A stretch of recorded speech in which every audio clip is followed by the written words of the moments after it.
नमस्कार, सगरमाथा प्राइम समाचारमा स्वागत छ। म जयन्ती पुडासेनी। नमस्कार, म पुष्पा श्रीकार्की। सगरमाथा प्राइम समाचार सुरु गरौँ अहिलेसम्मका मुख्य समाचारबाट।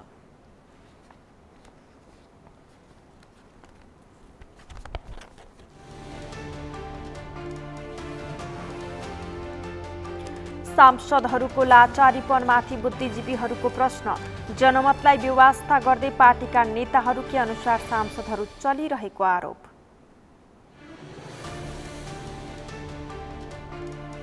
भदौ 22 गतेभित्र उम्मेदवारी सिफारिस गर्न निर्वाचन क्षेत्र समन्वय कमिटीलाई एमालेको निर्देशन। 1 जना महिला अनिवार्य।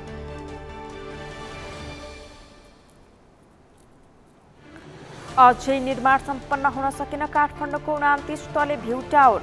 म्याद सकिएर 4 वर्ष बितिसक्दा 70% मात्र काम भयो।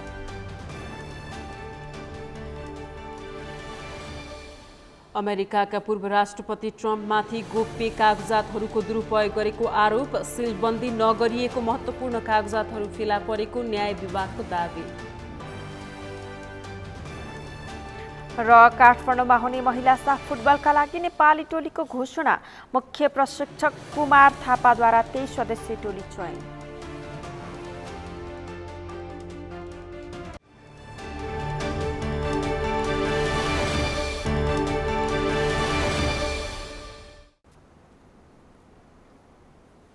सगरमाथा प्राइम समाचार अब विस्तारमा।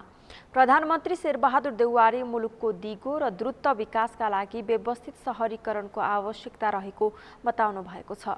आज बुटवल अन्तर्राष्ट्रिय सम्मेलन केन्द्रको उद्घाटन गर्दै शहरी क्षेत्रमा मानिसहरू धेरै बसोबास गर्न थालेको भन्दै शहरलाई अब व्यवस्थित गर्नुको विकल्प नरहेको बताउनुभयो। उहाँले नेपालले पञ्चवर्षीय योजना ल्याउँदा व्यवस्थित शहरको विभिन्न प्रयासहरू गर्दै आए पनि अझै अधिकांश शहरहरू योजनाबद्ध तरिकाले बन्न नसकेको बताउनुभयो। उहाँले अव्यवस्थित शहरले मुलुकमा चुनौती थपिएको बस्तीहरू पनि अव्यवस्थित बनेको बताउनुभयो। प्रधानमन्त्री देउवाले शहरहरूको योजनाबद्ध तरिकाले व्यवस्थित गर्नका लागि योजना तर्जुमाको साथै आधुनिक तरिकाको पूर्वाधार विकासमा आवश्यकता रहेको बताउनुभयो।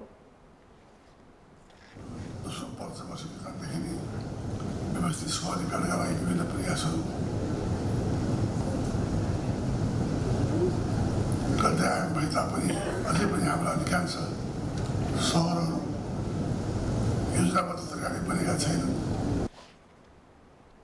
शहरी विकास मन्त्रालय मार्फत 1 अर्ब 11 करोड रुपैयाँ लागतमा बनेको सम्मेलन केन्द्रको प्रधानमन्त्री देउवाले उद्घाटन गर्नुभएको हो।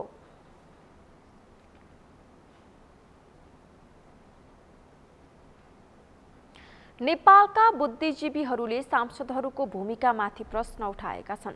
संघीय गणतन्त्रको स्थापनापछि संसद र सांसदहरूले जनमत अनुसार काम गर्न नसकेको भन्दै बुद्धिजीवीहरूले सांसदहरूको भूमिकामाथि प्रश्न उठाएका हुन्। जनमतलाई व्यवस्था गर्दै पार्टीका नेताहरूकै अनुसार सांसदहरू चलिरहेको उनीहरूको ठम्याइ छ। एक रिपोर्ट। सरकारका सबै अङ्गहरू र संवैधानिक निकायहरूका काममाथि जनताले प्रश्न उठाउँदा समेत संसद र सांसदहरू मौन रहने अवस्थाले उनीहरूको उपस्थिति र औचित्यमाथि प्रश्न उठ्न थालेको छ। सार्वभौम भनिए पनि संसदको लाचारीपनले गर्दा आम नागरिकको विश्वास गुम्न थालेको एकाथरीको विश्लेषण पनि छ। पूर्व प्रधान न्यायाधीश कल्याण कुमार श्रेष्ठ सरकारका सबै अङ्गहरू र संवैधानिक निकायहरूका काममाथि जनताले प्रश्न उठाउँदा समेत संसद र सांसदहरूले कुनै काम गर्न नसकेको भन्दै असन्तुष्टि समेत व्यक्त गरे। आजको बिन्दुमा फर्केर हेऱ्यो भने सरकारका सबै अङ्गहरू र संवैधानिक निकायहरू सबैको पर्फर्मेन्सको बारेमा जनताका प्रश्नहरू छन्। जनताको जनआस्था विचलित भएको अवस्थाहरू हेर्न पाइन्छ र संघीयता पनि जुन ढङ्गले कार्यान्वयन हुनुपर्ने हो त्यो नभइरहेको अनुभूति रहेको छ। यो सबै संविधानले छुने गरेका सबै अङ्ग प्रत्यङ्ग अवयवहरू छेदविच्छेद हुन्छन् वा तिनले डेलिभर गर्न सक्दैन भने यो कहीँ संविधानसँगै संरचनात्मक समस्या त परेको होइन। त्यसो हो भने त्यो सुधार्ने अभिभार पनि संसदकै हो। जनताको तर्फबाट सम्पूर्ण राजनीतिक गतिविधिहरूको निगरानी गर्ने, त्यसलाई पृष्ठपोषण गर्ने, त्यसलाई भर्तेक गर्ने, त्यसलाई नियमित गर्ने यावत कर्महरू गर्नुपर्ने अपेक्षा संसदबाटै गरिएको हुन्छ। सांसदहरू जनताप्रति जवाबदेही नभएको, उनीहरूले सरकार र संवैधानिक निकायका कामहरूमाथि उठाएका प्रश्नहरूको जवाब दिन नसकेर रक्षात्मक अवस्था रहेको आम गुनासो त छँदैछ। नेपाल राष्ट्र बैंकका प्रथम गभर्नर हिमालय शमशेर जबरा पनि सरकार, संसद र सांसदहरूको भूमिबाट सन्तोष गर्ने ठाउँ नरहेको गुनासो गर्छन्। अहिलेको देशको अवस्थाको बारेमा चिन्तित छु र यो असोसिएसन बजारका पदाधिकारीहरूसँग हामी बराबर भेट गरेर हामीहरू चिन्तन मनन गर्छौँ।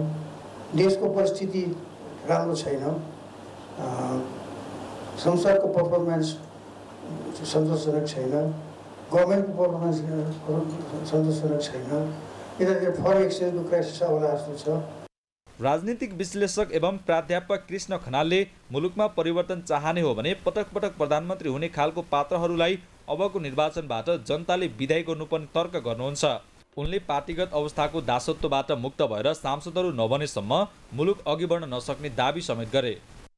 तर हामीले गर्नुपर्ने कुरा के खबरदारी त्यहाँनिर गर्नुपर्छ, काम लागेन तिमीहरू भनेर एउटा। त्यसकारण मैले भने कि लिडरसिप मात्रै होइन, लिडरसिप त अनिवार्य रूपमा जानुपर्छ। यदि परिवर्तन खोज्ने हो भनेदेखि कामै छैन यो दोहोऱ्याउने तेह्राउने। पटक पटक प्रधानमन्त्री हुनका लागि अब नेता अब भोट हाल्नु पनि जरुरी छैन।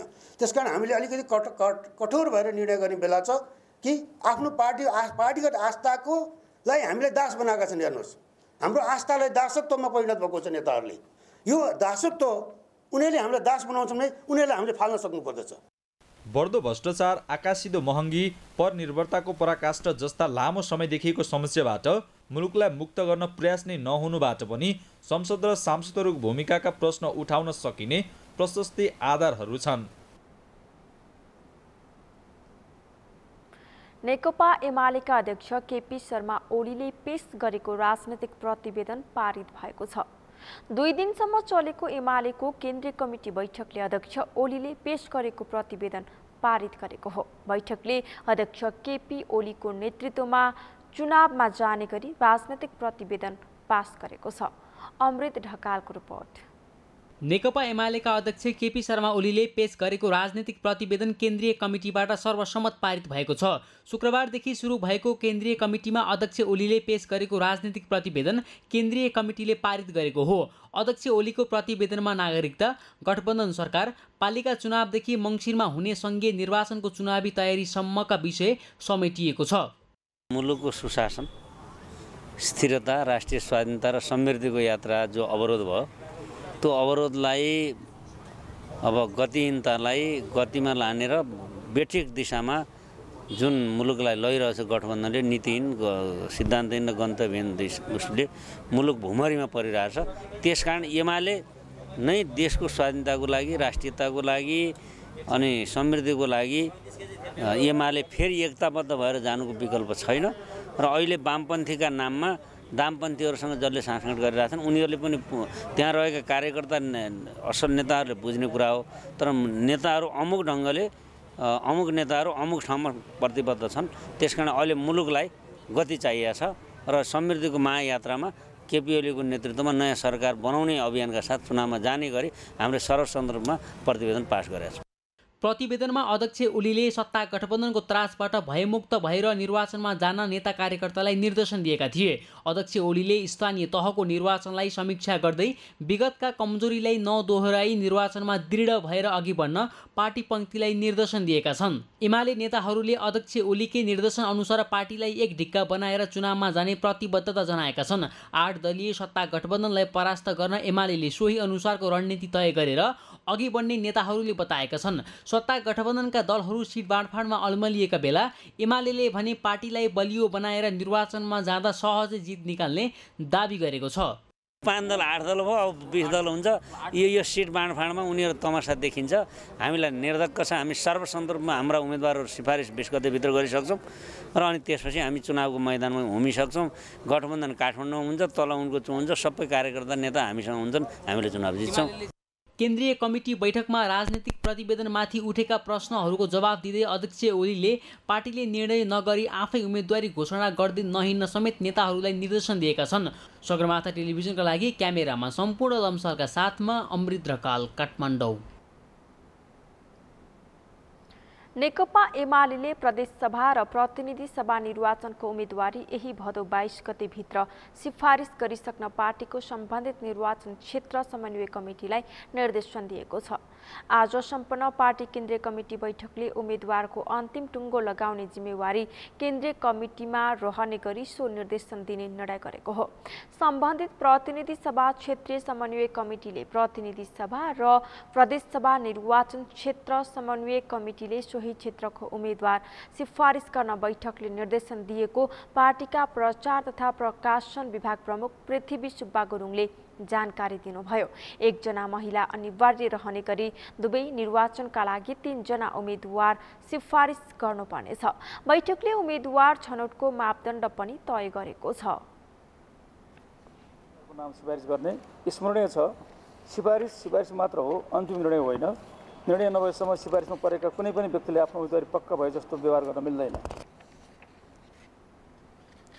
एमाले सिफारिस गरेका कुनै पनि उम्मेदवारहरूले पार्टीले अन्तिम निर्णय नगरेसम्म आफू उम्मेदवार भए भनेर कुनै पनि गतिविधि नगर्न पनि सचेत गराएको छ। निर्वाचन परिचालनमा युवाहरूलाई समेट्ने गरी 15 देखि 25 सदस्यीय निर्वाचन परिचालन कमिटी गठन गरिनेछ। सामेल हुन चाहनालाई स्वाभाविक मान्दछ र प्रोत्साहित पनि गर्नुपर्छ। तर केहीमा मात्र रहेको म मात्र जित्छु, मै मात्र योग्यको मनोआकांक्षा अहिलेको चुनौतीपूर्ण समयमा उपयुक्त होइन। तसर्थ हामी सबैले सबैभन्दा पहिले प्रत्यक्ष निर्वाचनमा सबैभन्दा बढी लोकप्रिय कमरेड को हो भन्ने खोजी गर्न आवश्यक छ। अपरिहार्य होइन, अपवाद भन्ने सबै स्थानमा हुन्छ। निर्वाचन आधारित कमिटी सञ्चालन र योजना। आसन्न निर्वाचनलाई ध्यानमा राखी युवा कार्यकर्ता केन्द्रित निर्वाचन परिचालन बुथ कमिटी गठन गर्ने। यस कमिटीमा खास गरी अनिरा सुबेयु, राष्ट्रिय युवा सङ्घ, खेलकुद महासङ्घ र जीवन भूसैनिक प्रहरी सङ्गठनका युवाहरू रहेको 15 देखि 25 जनासम्मको कमिटी सञ्चालन निर्माण गर्ने। बैठकले प्रदेशसभा र प्रतिनिधि सभा निर्वाचनको उम्मेदवार निर्वाचन आयोगका सिफारिस गर्ने अख्तियार पार्टीका अध्यक्ष केपी शर्मा ओलीलाई दिने निर्णय गरेको छ।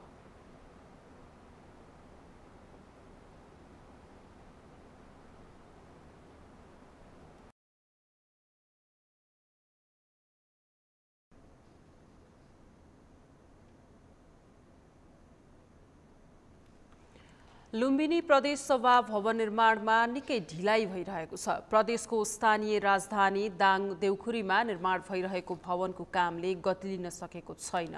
भवन निर्माणमा ढिला भएसँगै राजधानी कार्यान्वयनमा पनि ढिलाइ भइरहेको छ। दाङबाट दामोदर खनालको रिपोर्ट। लुम्बिनी प्रदेश सभा भवन निर्माणमा निकै ढिलाइ भइरहेको छ। प्रदेशको स्थायी राजधानी तोकिएको 2 वर्ष बितिसक्दा पनि प्रदेशका लागि आवश्यक भौतिक पूर्वाधारहरू बन्न नसक्दा राजधानी बुटोलबाट राप्तीको देउखुरीमा स्थानान्तरण गर्न समेत अन्यल बनेको छ। प्रदेशले मन्त्रालय तथा मन्त्रालय मातहतका अन्य कार्यालयहरू राप्ती उपत्यकामा सार्न ढिलाइ गर्दा अधिकांश सर्वसाधारण र जनप्रतिनिधिहरूले आक्रोश व्यक्त गरेका छन्। लुम्बिनी प्रदेश पूर्वाधार विकास प्राधिकरणले आयोजना गरेको प्रदेश जग्गा एकीकरण कार्यालयको उद्घाटन तथा अन्तर्क्रिया कार्यक्रममा जनप्रतिनिधि र स्थानीयहरूले प्रदेशले मन्त्रालय सार्न गरेको ढिलाइप्रति असन्तुष्टि जनाएका हुन्। उनीहरूले पूर्वाधार निर्माणमा भएको ढिलाइले राजधानी सार्ने हो वा होइन भन्ने आशंका पैदा भएको बताएका छन्। यो चाहिँ देउखुरी उपत्यकावासीलाई जुन खालको एउटा सुनौलो अवसर प्राप्त भएको छ, यो अवसरलाई हामीले कति पनि चुक्न नदिकन हामी सबै आफ्नो आफ्नो ठाउँबाट जिम्मेवार भएर यो चाहिँ जग्गा एकीकरण प्रक्रियालाई अगाडि बढाउने, यो सँगसँगै एउटा सुन्दर सहर यो ठाउँमा निर्माण गर्ने, प्रदेशको राजधानी यहाँ चाहिँ ल्याउनको लागि महत्त्वपूर्ण भूमिका खेल्नुहुने माननीय मुख्यमन्त्री, मन्त्रीज्यूहरू, राप्ती गाउँपालिकाका निवर्तमान अध्यक्ष, गढवा गाउँपालिकाका निवर्तमान अध्यक्ष लगायत यो चाहिँ यस क्षेत्रमा राजधानी ल्याउनको लागि निर्णय प्रक्रियामा सहभागी हुने सम्पूर्णमा हृदयदेखि नै धन्यवाद व्यक्त गर्दै मैले आफ्नो भनाइ अन्त्य गर्दै बिदा हुन्छु। हस्त धन्यवाद। जग्गाहरू चाहिँ रोकिँदा अथवा चाहिँ जग्गाको किनबेच नहुँदा यहाँका आम नागरिकलाई चाहिँ परेको दुःख कष्ट हामी सबैले नजिकबाट निहालिरहेका छौँ र त्यसको लागि अब चाहिँ थोरै प्रक्रिया चाहिँ अगाडि बढिसकेपछि प्राधिकरणको चाहिँ प्रमुखज्यूले, कार्यकारी निर्देशकज्यूले भने जस्तै यो जग्गा एकीकरणको काम अगाडि बढ्दै जाँदाखेरि करिब चाहिँ 700-800 बिघा जग्गा त्यो प्रक्रियामा चाहिँ अगाडि बढिसकेपछि अन्य जग्गाहरू चाहिँ बिस्तारै खोल्दै जानेछ र जग्गा चाहिँ फुकुवा भइसकेपछि यहाँको आम नागरिकको समस्या चाहिँ हल हुने विषयमा चाहिँ हामी विश्वस्त पनि छौँ। प्रदेश राजधानी राप्ती सार्ने भए पनि जग्गा कारोबार बन्द गरिएका राप्ती गाउँपालिका, गढवा गाउँपालिका, सिद्धगङ्गा नगरपालिकाले समान किसिमले विकास योजना समेट्ने गरी गुरुयोजना तयार गर्न सुझाव दिएका छन्। लामो समयसम्म बन्न नसकेको पूर्वाधार विकासलाई प्राथमिकतामा राखी देउखुरी उपत्यकालाई नमुना सहर निर्माण गर्ने गरी राजधानीको प्रक्रिया अघि बढाउन जनप्रतिनिधिले सुझाव दिएका छन्। सिद्धगङ्गाका 2 वार्ड, राप्ती गाउँपालिकाका केही वार्ड र गढवाका केही वार्डहरू मिसाएर राजधानी बनाइएको। आज म कता कता एउटा विषयवस्तु सुन्दा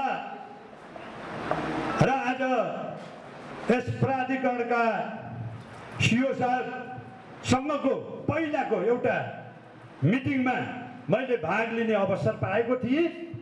त्यसमा भन्दा पनि आजका कार्यक्रममा पनि एउटा यो राजधानी एउटा राप्ती गाउँपालिकाभित्र मात्रै होइन, यो चाहिँ स्मरण रहोस्। यो सिङ्गु, सिद्धगङ्गा, गढवा गाउँपालिका र राप्ती गाउँपालिकाको एउटा चाहिँ समीकरणमा एउटा जग्गा उपलब्ध गरेर यो राजधानी स्थापनाको दृष्टिकोण अगाडि बढेको।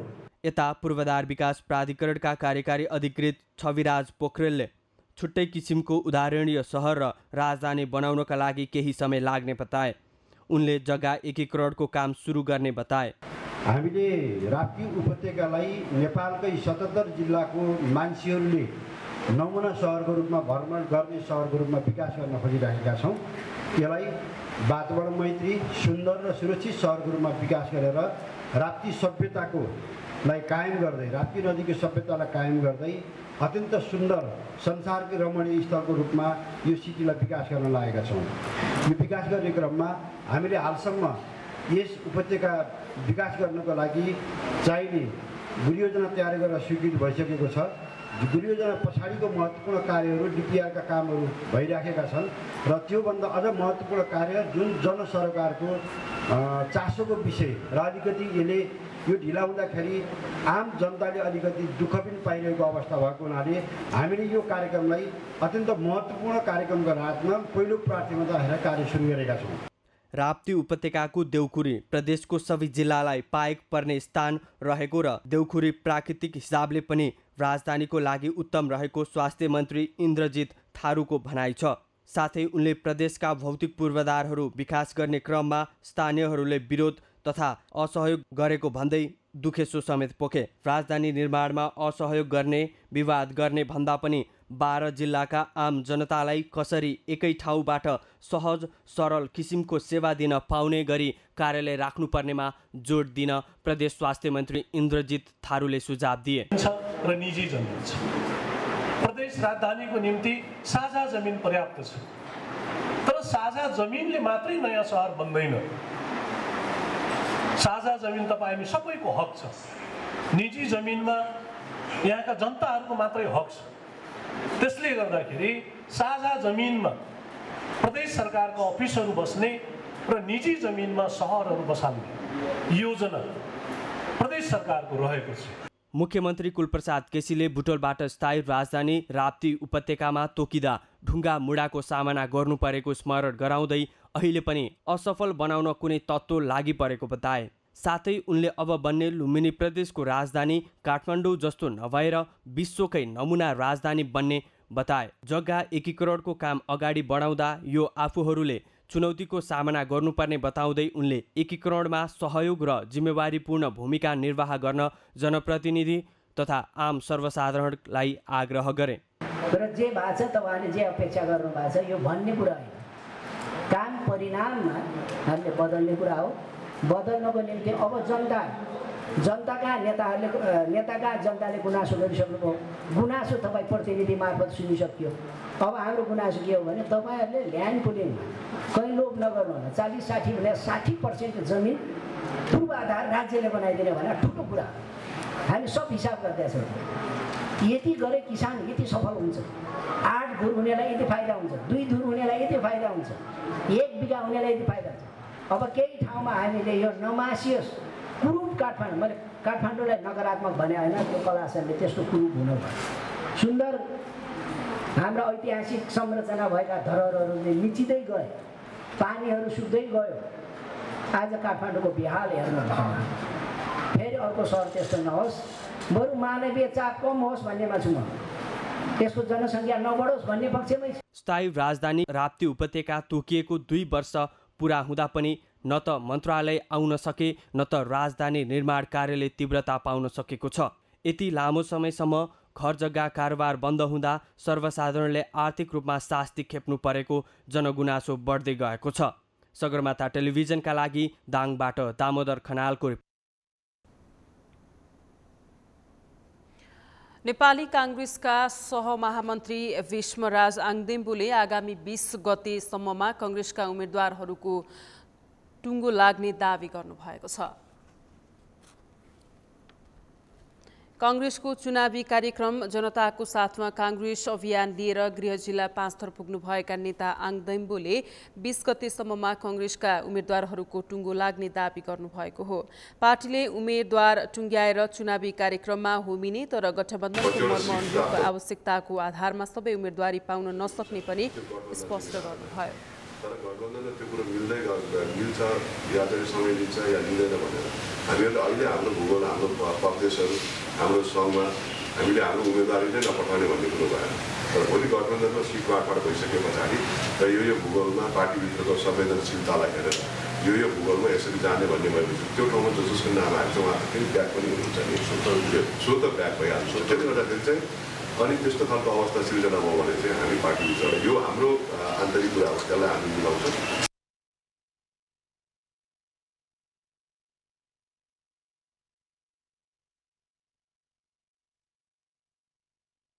हारमा नै 100 सिट दावी गरेको भन्दै त्यो भन्दा कम भएको अवस्थामा कांग्रेस पार्टी नरहने उल्लेख गर्नुभयो। 5 थरमा शुक्रबारबाट जनताको साथमा कांग्रेस अभियान सुरु भएको छ। यो अभियानमा केन्द्रबाट नेपाली कांग्रेसका केन्द्रीय सदस्य प्रदीप सुनुवारलाई जिल्लामा प्रतिनिधिको रूपमा खटाइएको छ।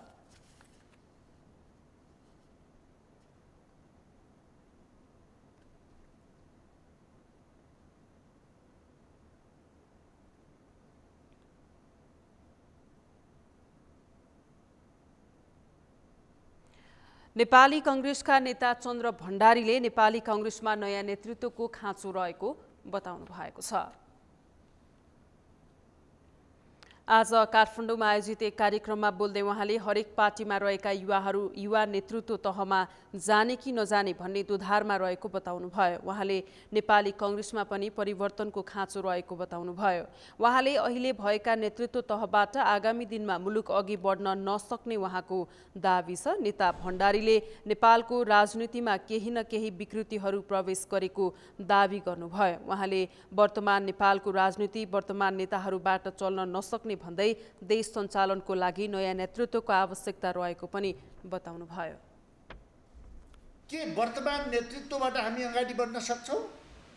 मलाई लाग्छ वर्तमान नेपालको राजनीति अवस्था, परिवेश, अन्तर्राष्ट्रिय चुनौती, भूमण्डलीकरण हेर्दा वर्तमान राजनीति नेताहरूलाई हामीले 30 वर्ष बहुदलीय व्यवस्था आएको 30 वर्षका हरेक सत्ताका कोशीदेखि आन्दोलनका कोशीसम्म हेऱ्यौँ, तर सत्ताको केसीमा उहाँहरू सफल हुन सक्नु भएन। त्यसकारण भोलिका दिनमा उहाँहरूले नेतृत्व गरेर यो मुलुक अगाडि बढ्छ भन्ने कुरामा मलाई विश्वास छैन। नेता भण्डारीले सत्ताको स्वार्थका लागि मात्रै गठबन्धन गर्न खोजेको हो भने त्यो नटिक्ने दावी गर्नुभएको छ। उहाँले देशका 18 वर्षभन्दा माथिका युवाहरू विदेश पलायन भएको स्मरण गराउँदै यो नेपालको राजनीतिको ठूलो चुनौती भएको उल्लेख गर्नुभएको छ।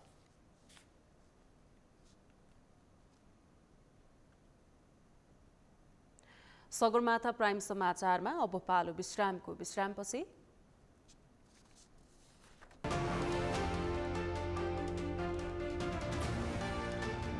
अझै निर्माण सम्पन्न हुन सकेन काठमाडौँको 29 तले भ्यू टावर। म्याच सकिएर 4 वर्ष बितिसक्दा 70% मात्रै काम भयो।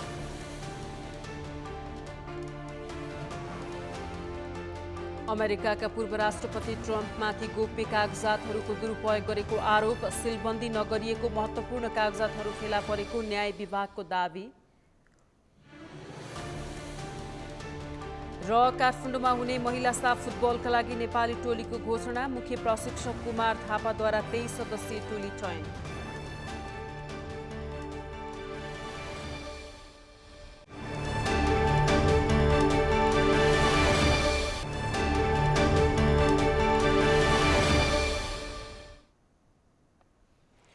विश्रामपछि सगरमाथा प्राइम समाचारमा स्वागत छ। अब बाँकी समाचार। माओवादी केन्द्रका नेता शक्तिबहादुर बस्नेतले सबैलाई स्वीकार्य हुने गरी सिट बाँडफाँड हुने दावी गर्नुभएको छ। आज काठमाडौँमा आयोजित एक कार्यक्रममा नेता बस्नेतले सबैलाई स्वीकार्य हुने ढङ्गबाट सिट बाँडफाँड हुने दावी गर्नुभएको हो। उहाँले आगामी मङ्सिर 4 गते हुने निर्वाचनका लागि सिट बाँडफाँडको बारेमा छलफल चलिरहेको भन्दै सबै गठबन्धनका पार्टीहरूलाई स्वीकार्य हुने गरी सिट बाँडफाँड हुने बताउनुभयो। उहाँले बाँडफाँडको आधा समय सकिसकेको र सिट ठूलो समस्या नभएको पनि टिप्पणी गर्नुभयो। बाँडफाँड अब सबैलाई स्वीकार्य हुने गरेर मिल्छ। यो समस्या त हिजो पनि त थियो त, स्थानीय तहमा समस्या थिएन र, स्थानीय तहको निर्वाचनमा गठबन्धन बनाएर जाने बेला समस्या थिएन र, समस्या थिए त, ती समाधान भएर गयो। अनि हिजो हामीले कुनै बेला अर्को कुनै गठबन्धन बनाउने बेला पनि समस्या थिएनन् र, थिए त, ती पनि समाधान भएर गयो। अब पहिलो कुरा यो आजको आवश्यकता हो कि होइन भन्ने कुरालाई पार्टीले कसरी ग्रहण गर्छन् र कसरी बुझ्छन् त्यो प्रमुख कुरा हो। अब अहिले सैद्धान्तिक रूपमा गठबन्धनमा रहेका सबै पार्टीहरू अहिले गठबन्धन गरेर जाने भन्ने कुरामा सैद्धान्तिक सहमतिमा पुगेको स्थितिमा अब व्यावहारिक रूपमा सिटको बाँडफाँड कति गर्ने भन्ने कुरा छलफलबाट टुङ्गिन्छ। नेता बस्नेतले गत 5 वर्षमा विकास नै नभएको भन्ने कुरा गलत रहेको, तर सोचे अनुरूपको विकास भने नभएको उल्लेख गर्नुभयो।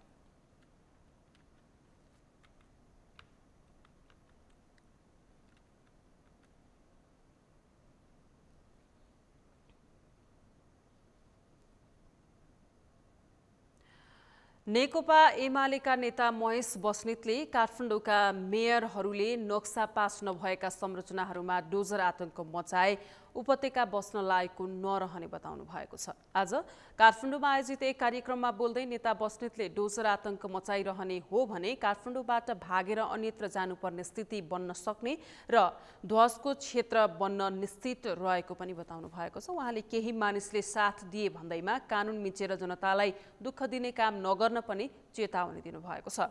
उहाँले आफ्नो निर्वाचन क्षेत्रमा ध्वंसात्मक गतिविधि नगरी निर्माण गरेरै सुन्दर बस्ती बनाएको पनि दावी गर्नुभयो। डोजरलाई ठोक भाइ भनेर काठमाडौँभित्रका 18वटा मेयरहरूले 18वटा डोजर लिएर हिँड्यो भने त हिजो स्थानीय निकायका साथीहरूले डोजर लाएर बाटो बनायो भन्दा तपाईँ पत्रकार साथीहरूले डोजर आतङ्क सिर्जना भयो, पहाडमा बाटो बने सारा गुछे भयो भनेर आवाज उठाउनु भयो भने आज उपत्यकाभित्रका 18वटा मेयरहरू एकदम डोजरको अपरेटर स्टाइलले बसेर औँला देखाउँदै चस्मा लाउँदै घर बसाउँदै हिँड्यो भने यो चाहिँ हाम्रो उपत्यका बस्न नालायक ठाउँ हुन्छ। हामी सबै यहाँबाट भागेर जानुपर्छ। यो चाहिँ निर्माणको होइन ध्वंसको एउटा चाहिँ नि क्षेत्र बन्छ। नेता बस्नेतले संविधानमा 2 पटक भन्दा बढी प्रधानमन्त्री वा सांसद हुन नपाउने गरी व्यवस्था गर्न माग गर्नुभएको छ। उहाँले प्रत्यक्ष निर्वाचित सांसद र मन्त्रीहरू कति पटक हुने भन्ने नीति नै निर्माण गरेर जान आह्वान समेत गर्नुभएको छ। नेता बस्नेतले समानुपातिकतर्फ अनिश्चितकालसँग अवसर दिने कुरा राम्रो नभएको पनि जिकिर गर्नुभयो।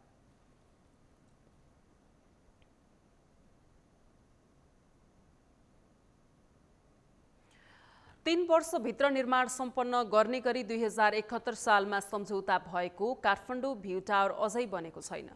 काठमाडौँ महानगरले जलेश्वर स्वच्छन्द विकोई बिल्डर्सलाई निर्माण गर्न जिम्मा दिएको छ, तर सम्झौताको म्याद नागेर 4 वर्ष बितिसक्दा पनि जम्मा 70% मात्रै काम सम्पन्न भएको छ। मेनुका लम्सालको रिपोर्ट। काठमाडौँ महानगरले 2071 साल फागुन 8 गते पुरानो बस पार्कमा भ्यू टावर बनाउने आयोजना अगाडि सार्यो। काठमाडौँमा पार्किङको समस्या समाधान हुने तथा उपत्यकाको दृश्य अवलोकन गर्न सकिने भन्दै महानगरले 3 वर्षभित्र निर्माण सम्पन्न गर्ने गरी जलेश्वर स्वच्छन्द बिकोई बिल्डर्स कम्पनीलाई निर्माणको जिम्मा दिएको हो। तर सम्झौता म्याद सकिएर 4 वर्ष बढी भइसक्दा पनि 70% मात्र काम भएको छ। प्रविधियुक्त सामानको अभाव, कोरोनाको असर र दक्ष जनशक्तिको अभावमा ढिला भएको महानगरको तर्क छ। उनीहरूलाई हामीले जति इस्टिमेट गरेको थियौँ त्योभन्दा पृथक गर्नुपर्ने भयो कि त्यसको लचकिनी भाव हुनाले त्यसको चारै साइडमा चाहिँ वाल लगाएर पहिले प्रोटेक्ट गरेर त्यसलाई अगाडि बढाउनु पर्ने भनेर केही चाहिँ आइटम पनि थपियो। त्यसैले त्यो भएको हो। अहिले चाहिँ हामीले अगाडि बढाउनुहोस्, चाँडो अगाडि बढाउनुहोस्। त्यो पार्किङ पनि हामीलाई एकदम डिफिकल्टिज भइरहेछ होइन। अहिले तपाईँले देख्नु भएको छ पार्किङको लागि यत्रो अभियानै चलाइरहेको छौँ काठमाडौँ महानगरपालिकाले। त्यसैले त्यो चाँडो गर्नुहोस्। अब माथि बनाउनु भने तपाईँको आफ्नो कुरा हो। यो भ्यू टावरको 2टा बेसमेन्ट चाहिँ हामीले पार्किङको लागि पनि मागेका छौँ। सम्झौतामा 29 तले भ्यू टावर बनाउने भनिए पनि 2072 सालको भूकम्पपछि कम्पनीले 12 तलाको मात्र नक्सा पास गरेको छ। करिब 3 अर्ब 50 करोडको लागतमा टावर निर्माणको सम्झौता भएको हो। हालसम्म 10 तलाको ढलानको काम सकिएको छ। ठेकेदार कम्पनीले रोयल्टी तिरिरहेको भन्दै महानगरले म्याद थप गरेको छैन। जलेश्वर कम्पनीले आफ्नो हिसाबले काम गरिरहेको भन्दै महानगरले जति सक्दो छिटो सम्पन्न गर्न आग्रह मात्र गरिरहेको छ। समय दिएको छैन, हामीले तुरुन्त सिध्यो समय होइन भन्ने अनि उनीहरूले नि देखाएका छन्। अब यो निकास जस्तो अहिले विभिन्न ठाउँको महलहरूको तल पानीहरू जाम भइरहेको छ नि, त्यो चाहिँ के भयो भने बाटो र फ्याल्ने स्लोप नबनाउनुजेसँग या त्यसको निकास नहुन्जेसँग त्यो ढलभित्र छिराए जस्तो हुने भयो कि। त्यसैले त्यो चाहिँ कुरा चाहिँ यो अहिले बर्खाको सिजनमा हामीले खोल्न सक्दैनौँ। तपाईँले अहिले त्यहाँ चलाउनु भयो भने अर्काको घर लड्न सक्छ, वाल लड्न सक्छ। त्यो बिल्डिङको मात्रै कुरा होइन नि, त्यसले त एउटा पोइन्टसम्म त निकास निकाल्नु पर्यो नि। त्यो निकाल्ने कुरालाई चाहिँ अहिले खन्नलाई हामीले फेरि एलाउ गर्न सकेका छैनौँ क्या। आयोजना अनुसार टावरमा 2 तले भूमिगत पार्किङमा 300 सवारी अटाउनेछन्, जसबाट पार्किङको समस्या केही हदसम्म समाधान हुने महानगरको विश्वास छ। तर निर्माणको जिम्मा पाएको जलेश्वर कम्पनीले निर्माणमा तीव्रता नदिँदा भ्यू टावर निर्माणमा अझ ढिलाइ हुने जानकारहरू बताउँछन्। सगरमाथा टेलिभिजनका लागि क्यामेरामा सुनिल कोलीका साथमा मेनुका लम्साल, काठमाडौँ। आज कुशे औँसी एवं बुबाको मुख हेर्ने दिन। हरेक वर्ष भाद्र कृष्ण औँसीका दिन मनाइने यो पर्व बुबालाई विशेष सम्मान र सम्झना गरेर मनाइएको छ। आजको दिन काठमाडौँको उत्तर पूर्वमा रहेको गोकर्णेश्वर मन्दिरमा बुवालाई सम्झिनेहरूको भिड लाग्ने गर्छ। बुवाको निधन भएकाहरू यस दिन गोकर्णेश्वर पुगेर पेत्रीलाई तर्पण दिने प्रचलन छ। आज गोकर्णेश्वर पुगेर दिएको तर्पण पेत्रीले प्राप्त गर्छन् र तृप्त हुन्छन् भन्ने धार्मिक मान्यता छ। शिशिर पाण्डेको रिपोर्ट।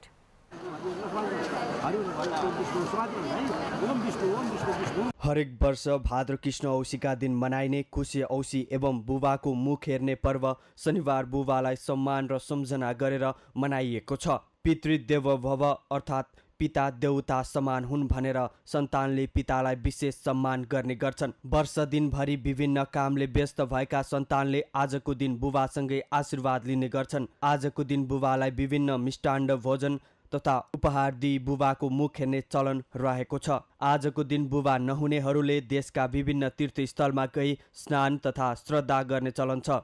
कुशे औँसीका दिन बुबा नहुनेहरू काठमाडौँको गोकर्णेश्वर पुगेर श्रद्धा गर्ने चलन छ।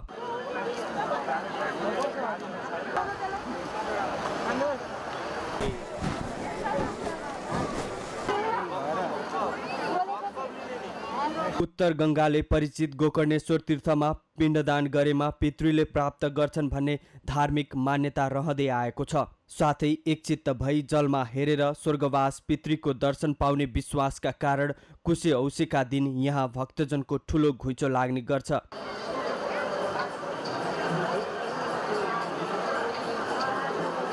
गोकर्ण क्षेत्रमा विशेष महत्त्वका साथ मनाइने भएकाले यो दिनलाई गोकर्णे औँसी पनि भनिन्छ। यो दिनलाई कुशे औँसीका रूपमा पनि मानिन्छ। हिन्दू एवं बौद्ध धर्मावलम्बीका हरेक धार्मिक संस्कारमा कुशको विशेष महत्त्व रहेको छ। भगवान विष्णुको प्रतीकको रूपमा पूजिँदै आएको कुश घरमा राखेमा वर्षभरि घरमा अनिष्ट नहुने, चट्याङको भय नहुने र छोएमा पापमुक्त हुने जनविश्वास रहेको छ। सगरमाथा टेलिभिजनका लागि क्यामेरामा सम्पूर्ण लम्सालका साथमा शिशिर पाण्डे, काठमाडौँ। आज कुशे औँसी आजको दिनलाई बुवाको मुख हेर्ने दिनका रूपमा पनि मनाउने गरिन्छ। आज काठमाडौँको उत्तर पूर्वमा रहेको गोकर्णेश्वर मन्दिरमा बुबालाई सम्झिनेहरूको भिड लागेको छ। बुवाको मुख हेर्ने दिन गोकर्णेश्वरमा हरेक वर्ष यस्तै भिड लाग्ने गर्छ। बुवाको निधन भएकाहरू यस दिन गोकर्णेश्वर पुगेर पितृलाई तर्पण दिने प्रचलन छ। यसै सन्दर्भमा आज हामीले सगरमाथा जनबोलीमा सर्वसाधारणलाई सोधेका थियौं, बाबुको मुख हेर्ने दिनको महत्त्व के छ? हेरौं उनीहरूको भनाई उनीहरूकै शैलीमा।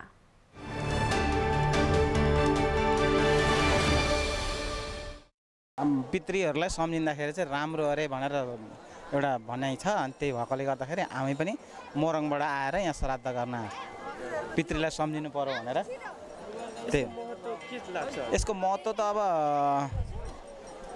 वर्षमा एकचोटि आउने हो। अब त्यही हो महत्त्व भनेको, त्यही श्राद्ध गर्नुपर्ने त्यही नै हो हुन चाहिँ। जसका बुवा आमाहरू हुनुहुन्न, जसका आफ्ना पितृहरू कुनै कालगतिले मृत्यु भएको छ, उहाँहरूको यो पुण्यभूमिमा आएर यदि उहाँहरूले सक्नुभयो भने सिधा गोदान पिण्डदान गर्न सक्नुभयो भने ठिकै छ। गच्छे दान भन्छ त्यसको निमित्त। यदि सक्नु भएन भने पनि यो पुण्यभूमिमा 3 थोपा जल शिरमा अभिषेक गर्यो भने मात्रै पनि उहाँहरूका पितृ चाहिँ मुक्त हुनुहुन्छ भन्ने एउटा धार्मिक हाम्रो परम्परा रहिरहेको छ। बुवाको हुँदाखेरि एकदम महत्त्व हुन्थ्यो। अब अहिले हुनुहुन्न, अनि त्यसको लागि श्रद्धा गर्नको लागि चाहिँ यहाँसम्म आएर अनि त्यस्तै चलन रहेछ होइन त हिन्दू धर्मावलीको। अनि त्यही भएर हामी पनि यहाँ आएर यसो सम्झिने बाटो। बुवाको मुख हेर्ने भनेको परापूर्व कालदेखि चलिआएको हो होइन। पितृको उ गर्नुपर्ने हुन्छ। अब बुवा नभएकोहरू यहाँ आएर पितृ श्राद्ध गर्नुहुन्छ अनि उ गरेर जानुहुन्छ। उहाँलाई गऱ्यो भने उहाँले पाउनुहुन्छ भन्ने चाहिँ हाम्रो चाहिँ सोच रहेको छ। हाम्रो यो चाहिँ परम्परा अनुसार हामी चाहिँ बाउहरू बित्यो भनेदेखि यहाँ आएर त्यो श्राद्धि अथवा पिण्ड दिएमा उहाँहरूको आत्मा शान्ति हुन्छ भन्ने जनविश्वास भएकोले हामीहरू यहाँ आएको। भौतिक हिसाबले भन्ने हो भने त कतिपयले त्यो महत्त्व अलि नहुने कुरा नि गर्नुहुन्छ होला। तर हामी चाहिँ आध्यात्मिक धेरै चाहिँ यो आदर्शवादले थामेको हुन्छ संसारहरू होइन। अनि हरेक राष्ट्रले अहिले त अमेरिका विकसित भएकोले पनि अब त्यहाँनिर यो हिन्दू धर्म अनुसार परम्परामा उनीहरूले त्यहाँ गरिरहेको हुन्छ उहाँहरूले होइन। अनि त्यही महत्त्व ठुलो हुन्छ। बुवा भनेको चाहिँ अब भगवान्का पनि भगवान् हुन्। यो मैले भने होइन, भगवान् कृष्णले भन्नुभएको हो, गीतामा भन्नुभएको छ। माता पिता भनेको भगवान्का पनि भगवान् हुन्। पहिले माता पिताको दर्शन गर, त्यस पछाडि मात्रै भगवान्को दर्शन गर भनेर चाहिँ गीतामा भन्नुभएको छ। माता पिता भनेको सबैभन्दा ठुला कुराहरू हुन्, भगवान्का पनि भगवान् हुन्। बाबु बाजेले पहिलादेखि होइन पुस्तादेखि मानिआएको तिथि हो नि त यो। गोकर्ण आउनु, तिथि श्राद्ध गर्नु, अनि बेलुका गएर बुवा आमाको मुख हेर्नु। बुवा आमा नहुनेले त आएर श्राद्ध सिधा दान गरेर जानु, आफ्नो घरमा जानु। त्यही त महत्त्व भन्ने नि त्यही त हो नि होइन। बुवा आमा भन्दा ठुलो त भगवान् कुनै हुनुहुन्न नि होइन र। पितृको कल्याणको लागि गर्ने त हो नि। यो अब धार्मिकदेखि नै यता आएर चाहिँ अब हाम्रो ड्याडी हुनुहुन्न, त्यसको लागि चाहिँ यहीँ अब यो क्रिया के गर्ने। अब आज पिण्ड चढाउनु हुन्न भनेको छ, त्यही भएर खोलामा यो के गरेर श्राद्ध गरेर अनि बगाउनु लागेको छ। अब यही आत्मालाई शान्ति होस् भन्ने होला, मलाई पनि त्यही लाग्छ। विचार चाहिँ यही छ होइन। यही विचारले आएको हो सर। भने यता महत्त्व नै सायद यही त होला नि सर। अब पहिलादेखि आइरहेको कल्चर होइन, त्यही फलो गरेको छ। बुबाको मुख हेर्ने भनेको के त भने जुन कुलताले गरिआएका थिए जे हो चाहिँ अब आफ्नी छोरीहरू छोराहरूले बुबा मुमाको चाहिँ मुख हेऱ्यो भनेदेखि जे हो चाहिँ अलिकति चित्त शान्ति हुने होइन, एउटा भेटघाट हुने होइन। अब यसो आउनु जानु भनौँ न, अब बुबाका सम्झनामा होइन। अब छोराछोरीले जाने तीर्थमा जाने, श्राद्ध गर्ने होइन, ब्राह्मणहरूलाई जो सके भोजन गराउने होइन। यस्तै चाहिँ कार्यक्रम पहिलादेखि राखेको हुनाले यो पूर्वकालदेखि नै मानिराखेको हो।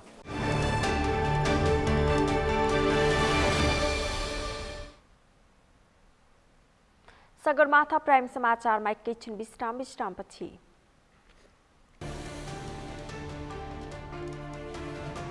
अमेरिकाका पूर्व राष्ट्रपति ट्रम्पमाथि गोप्य कागजातहरूको दुरुपयोग गरेको आरोप।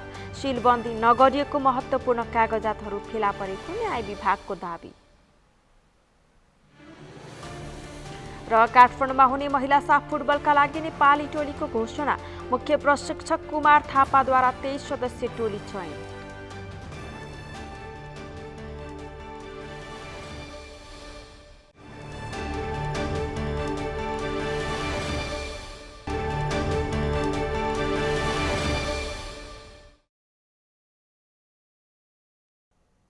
अब पालो अर्थ समाचारको।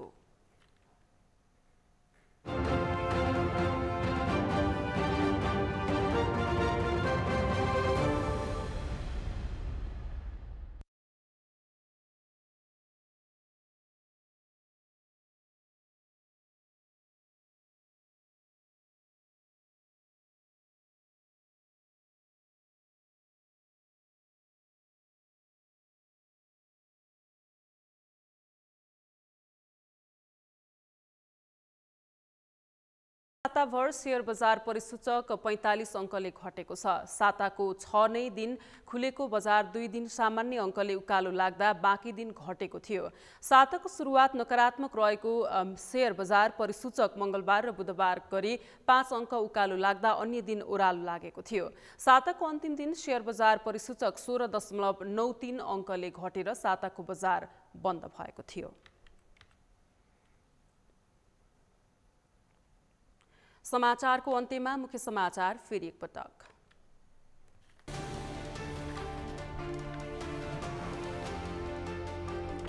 सांसदहरूको लाचारीपनमाथि बुद्धिजीवीहरूको प्रश्न। जनमतलाई व्यवस्था गर्दै पार्टीका नेताहरूका अनुसार सांसदहरू चलिरहेको आरोप।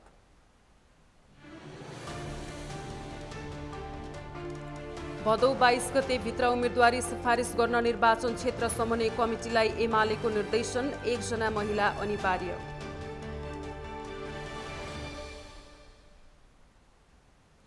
अझै निर्माण सम्पन्न हुन सकेन काठमाडौँको 29 तले भ्यू टावर।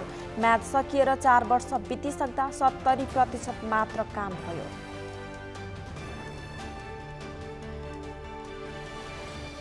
अमेरिकाका पूर्व राष्ट्रपति ट्रम्पमाथि गोप्य कागजातहरूको दुरुपयोग गरेको आरोप। सिलबन्दी नगरिएको महत्त्वपूर्ण कागजातहरू फेला परेको न्याय विभागको दाबी।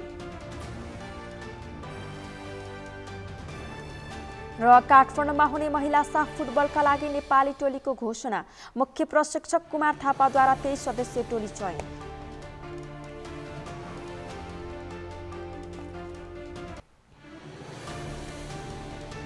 हवस् त सगरमाथा प्राइम समाचार अहिलेलाई सक्यो। तपाईँ समाचार बुलेटिनका साथै सगरमाथा टेलिभिजनका सम्पूर्ण कार्यक्रम www.sagarmatha.tv मा पनि पढ्न र हेर्न सक्नुहुनेछ। साथै युट्युबमा youtube.com/sagarmatha.tv नेपालमा हेर्न सक्नुहुनेछ। तपाईँ हामीलाई फेसबुकमा पनि facebook.com/stv नेपालमा फलो गर्न सक्नुहुनेछ। समाचारको शिखर नेपालको गौरव नेपालको पहिलो न्युज च्यानल सगरमाथा टेलिभिजन हेर्दै गर्नुहोला। नमस्कार।